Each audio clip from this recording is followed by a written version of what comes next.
Assalamualaikum warahmatullahi wabarakatuh. Kenalkan, nama saya Firman Aprianda. Saya akan menjelaskan tentang audit sistem informasi pada PT Dewi Karya Utara. Latar belakang PT Dewi Karya Utara. PT Dewi Karya Utara adalah perusahaan yang berfokus pada pemanfaatan peluang dalam teknologi informasi dan komunikasi. Perusahaan ini juga berjalan pada menyediakan jaringan server klien dalam satu arsitektur perangkat lunak, di mana komputer atau perangkat berdiri sebagai server memberikan layanan berdaya pada komputer perangkat lain dan sebagai klien.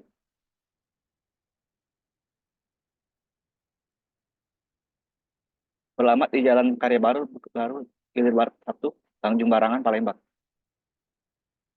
Kemudian, spesifikasinya perusahaan ini bergerak dalam akses internet, perusahaan pengembangan infrastruktur jaringan, layanan komunikasi data, dan pengembangan aplikasi. Ini adalah foto gedung PT dan logo perusahaan. Struktur organisasi, karena perusahaan yang sederhana, berikut ini adalah struktur pada PT Daya Utara. Dari terutama adalah bertanggung jawab atas kebijakan dan area perusahaan, yaitu Pak Yamin Polison. Departemen Teknologi Informasi memimpin pengembangan aplikasi dan layanan komunikasi data, yaitu Pak Ridho Ilhami. Departemen Infrastruktur Jaringan berfokus pada pengembangan dan pembenahan infrastruktur jaringan, yaitu Pak Rahmat Ihsani. Departemen Layanan Pelayanan, ini kebutuhan pelanggan dan kualitas layanan, yaitu Ibu Dini Tiara. Mereka adalah empat dari yang memimpin perusahaan. Kemudian proses perencanaan strategis IT. Jadi Doi Karya Utara memiliki empat sektor yang seperti dijelaskan pada pendahuluan. Perusahaan ini berasal internet, mengembangkan infrastruktur jaringan, layanan komunikasi data, dan pengembangan aplikasi. Di mana yang akan dikembangkan adalah sektor infrastruktur jaringan dan sektor pengembangan aplikasi lain. Kemudian rencana ke depan yang direncanakan adalah infrastruktur jaringan yang sedang stagnan, seiring pengembangannya penggunaan internet dan infrastrukturnya di Palembang dan di luar kota Palembang. Rencana ke depan yang akan direncanakan adalah pengembangan aplikasi berbasis smart, karena banyak aplikasi yang sudah usang seiring dengan perkembangan saatnya peranti perangkat lunak dan perangkat keras. Keberadaan roadmap itu, sektor infrastruktur jaringan sedang berjalan sejak zaman pandemi, yaitu Desember 2023. Infrastruktur roadmap di Palembang sudah mencakup 35% progres dan masih akan dibangun dan dikembangkan apabila sudah mendapat legalitas dari beberapa area. Kemudian sedangkan pengembangan aplikasi menunggu konfirmasi dari beberapa klien dan law suite dari pemerintahan. Bila sudah memenuhi minimum standar, maka tahun 2025 akan melakukan pengembangan aplikasi smart. Keempat adalah indikator dan pengukuran kinerja TI. Perusahaan tersebut menggunakan 7 tahapan indikator, yaitu pengembangan infrastruktur, pemantauan keamanan, penyediaan, pembaharuan, pengembangan adaptasi, dan evaluasi penyesuaian. Bagian IT bertanggung jawab atas sejumlah aktivitas krusial pada jaringan, bermulai pada perencanaan dan desain, implementasi perangkat keras dan perangkat lunak, hingga pemeliharaan pemantauan dan keamanan.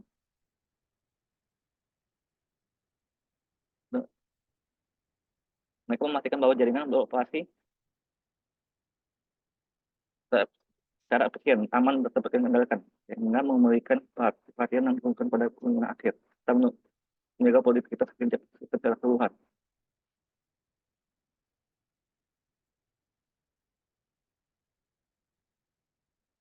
Proses prioritas proyek TI. Empat sektor memiliki kualitas dalam tahapan indikator.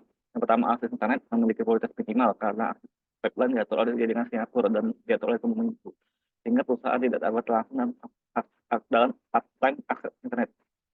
Yang kedua adalah pengembangan infrastruktur jaringan memiliki kualitas kritikal karena infrastruktur harus dapat dibangun untuk menunjang akses internet untuk digunakan pada masyarakat. Kemudian layanan komunikasi data memiliki kualitas rendah karena terdapat hardware failure, tetapi perusahaan tetap memiliki backup hardware. Jadi tidak akan mengganggu secara fatal. Kemudian pengembangan aplikasi memiliki kualitas very high karena kebanyakan aplikasi menggunakan smart system dan terintegrasi oleh artificial intelligence AI. Kemudian evaluasi standar tata kelola proyek TI. Singkat nulis, PT Dwi Karya Utama memiliki evaluasi standar terhadap keseluruhan tujuan jenis, kualitas dan kepatuhan pembelajaran komunikasi dan pencegahan infrastruktur. Kemudian kebijakan keamanan TI, kebijakan PT Dwi Karya menggunakan SNI, ISO IEC 27001, yaitu standar nasional Indonesia yang mengadopsi ISO IEC internasional untuk sistem manajemen keamanan informasi. SNI ISO adalah versi yang diadopsi oleh berdasarkan dengan kebutuhan Indonesia dari standar ISO IEC dengan sekian.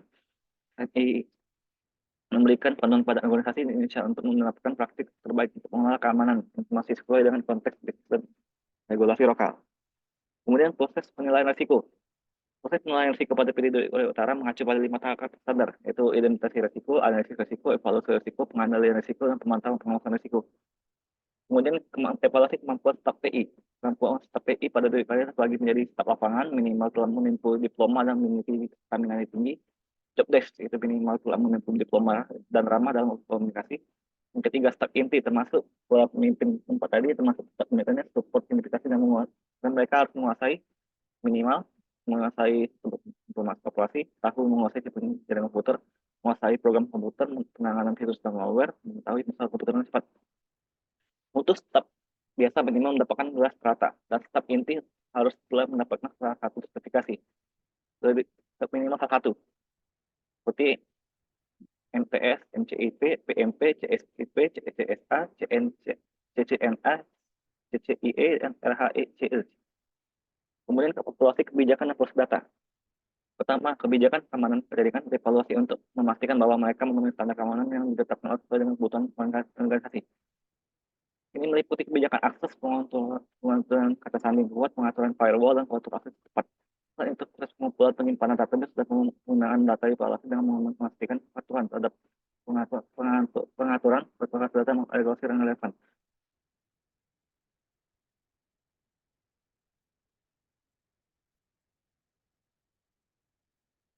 Evaluasi ini memastikan bahwa infrastruktur jaringan tidak hanya aman, tapi juga mematuhi persyaratan hukum yang berlaku terkait dengan data yang dikumpulkan dan diolah.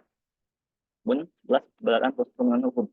Kategori utama menekan dua pokok utama keberadaan hukum berdasarkan Undang-Undang ITE, satu penggunaan data pribadi, terutama ITE harus mematuhi Undang-Undang pada Undang-Undang 11 tahun 2020 yang mengatur pengelolaan data pribadi akan tetap aman dan terlindungi masuk terhadap tetap pengumpulan, penggunaan, penyimpanan data pribadi. Kemudian keamanan cyber, perusahaan IT harus mematuhi peraturan yang berkaitan dengan cyber Undang-Undang tahun 2016 tentang perubahan atau Undang-Undang 11 tahun 2008 terhadap informasi untuk perlindungan terhadap serangan cyber, perlindungan terhadap data sensitif, data kewajiban melaporkan insidensi pada keamanan kepada otoritas yang berwenang. Kemudian proses end user. Perusahaan di Korea Utara melakukan evaluasi menyeluruh terhadap proses end user mereka. Proses evaluasi dimulai dengan menggunakan menganalisis area-area yang mempengaruhi kemampuan seperti waktu respon layanan, layanan, dan suatu pelayanan pelanggan. Setelah identifikasi, perusahaan mengumpulkan data melalui survei, analisis, dan layanan, dan proses langsung pelanggan. Data ini kemudian menganalisis dan mengidentifikasi tren umum dan kebutuhan pelanggan dan pengguna yang mungkin ada. Kemudian hasil evaluasi menunjukkan hasil data yang akan diolah dan disimpulkan beberapa salah dari evaluasi dan menyelesaikan penyelesaian yang mencegah keparahan atau seperti berdasarkan temuan tersebut, perusahaan akan mengambil langkah-langkah perbaikan dan evaluasi secara berkala dilakukan untuk memantau kemajuan dan memastikan bahwa perbaikan benar dilakukan memberikan apa pada pengguna.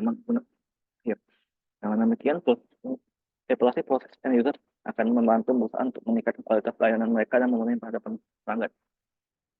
Kemudian evaluasi pengolahan pihak ketiga. Sama saja dengan menggunakan tahap proses end user pada poin ke-12 di atas, tetapi berdasarkan pihak yang ketiga ya, saling afiliasi, swasta dan maupun pemerintahan. Evaluasi proses akses login dan non pegawai. Akses logis non pegawai. Terdiri dari identifikasi penggunaan pegawai, identifikasi penggunaan akun, dan identitas non pegawai yang memiliki akses masing di perusahaan seperti kontraktor, vendor, pihak ketiga. Pengolahan akses yaitu tinjauan proses pengolahan akses logis yang menggunakan non pegawai akses. Laporan pemahaman akses dan pemahaman akses lagi. Dipastikan bahwa proses ini tidak sesuai dengan kebijakan keamanan yang berlaku. Kemudian peninjauan hak akses yaitu tinjau hak akses yang diberikan pada pengguna pegawai dan pastikan kalau pengguna mereka memiliki hak akses yang diperlukan untuk menyelesaikan tugas mereka. Hindari memberikan hak akses yang berlebihan pada yang dapat meningkatkan risiko keamanan. Kemudian untuk pemantauan audit itu lakukan pemantauan audit secara teratur terhadap aktivitas pengguna dan pegawai seperti informasi tinjauan, log aktivitas dan deteksi potensi keamanan dan pelanggaran pengamanan. Kemudian pembaruan pelanggaran peraturan prosedur secara berkala melakukan prosedur terkait aspek login dan pegawai dan bahwa mereka terlibat dan aktif mengaktifkan. Kemudian evaluasi proses pemenuhan lisensi. Pemenuhan lisensi di sini untuk hampir semua yang berkomunitas per semester. secara semester berkala. Terus aplikasi menggunakan sistem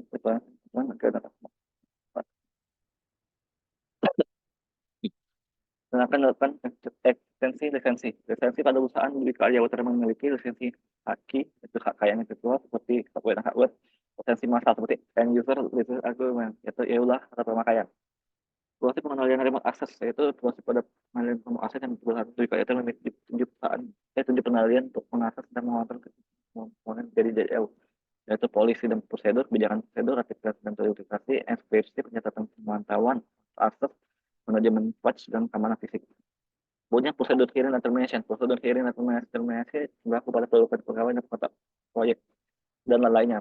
Seperti pemerintahan pegawai dan terminasi kontrak ini memiliki prosedur hiring meliputi untuk hiring, pengumuman posisi, menerima lamaran, wawancara penilaian, kemudian penawaran posisi jika lebih cocok di area lain akan dipindahkan, kemudian penandatangan kontrak dan orientasi dan onboarding. Kemudian untuk bagian prosedur terminasi yaitu pemberitahuan, proses pembinaan, persiapan administrasi, pemungutan peluang kerja, dan penyelesaian administratif. Pengembalian aset jika ada, pembinaan pasca pemutusan. Kemudian kebijakan pengadaan, yaitu pengadaan yaitu pemantauan kebutuhan, itu seperti pencarian seperti pembentukan kebutuhan, pencarian vendor, pemerintah pegawai, penilaian penawaran dan verifikasi kontrak, penilaian implementasi, posisinya vendor. Kemudian konfigurasi dan pengenalan sistem. Itu akan memiliki elemen-elemen yang digunakan yaitu seperti proses penggalian, ukuran sebagai pembukaan terima, pembukaan sekunder, itu ketiga adalah pemilihan variabel dan dimanipulasi. Yang keempat memiliki konfigurasi dan pengendalian, yaitu signal input, signal output, MIMO, seperti multiple input, multiple output. Evaluasi dan terakhir elemen pengendalian akhir. Kemudian kebijakan dan prosedur penggunaan media. Kebijakan prosedur menggunakan media meliputi peninjauan identitas perusahaan, karyawan diharapkan untuk menghasilkan terdapat karyawan perusahaan di profil identitas mereka jika relevan. Kebijakan privasi, karyawan harus mematuhi kebijakan privasi perusahaan jika tidak menggunakan menyebabkan komersialisasi atau dalam perusahaan retail. Kemudian integrasi dan klien media bisnis, mitra bisnis, karyawan akan integrasi dan klien mitra bisnis melalui media sosial yang penting dan kritikal untuk kemudian penggunaan waktu kerja karyawan dihadapkan untuk menggunakan media sosial secara wajar, tidak mengganggu kerja sama jam kerja. Kemudian verifikasi kapasitas dan pengawasan dan perencanaan. Tidak kalian menggunakan pengawasan dan perencanaan struktur verifikasi melalui mendeteksi masalah secara proaktif maupun insiden secara cepat. Setelah 21 poin, saya akan menyimpulkan analisis audit PTDU yaitu identifikasi kekuatan kelemahan. Audit dapat membantu mengidentifikasi kekuatan kelemahan dan pengelolaan perusahaan IT jaringan seperti kebijakan sudut yang serta area yang memerlukan peningkatan seperti kurang data regulasi. Kemudian evaluasi terhadap penggunaan standar hasil audit akan menunjukkan bagaimana ISO ISO IS 27 untuk karyawan masih atau IT untuk konsumen. Ini akan membantu kita. Ini area-area di mana mereka melakukan. Mungkin rekomendasi perbaikan audit akan menghasilkan rekomendasi perbaikan. Misalnya ikuti dan level, meningkatkan video itu, meningkatkan pemantauan, baru kapasitas akan memperbaiki untuk informasi. Kemudian meningkatkan efisiensi operasional dengan memperbaiki audit dan dapat meningkatkan cara efisiensi operasional dan pengelolaan risiko dan komunikasi ini. Ini penanganan ala sifat teknologi yang fisik atau karyawan melalui pelatihan dan pengembangan.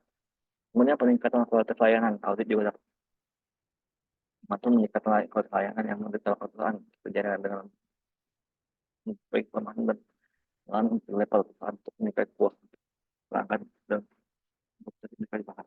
Kemudian penggunaan tata kelola perusahaan audit penanganan dan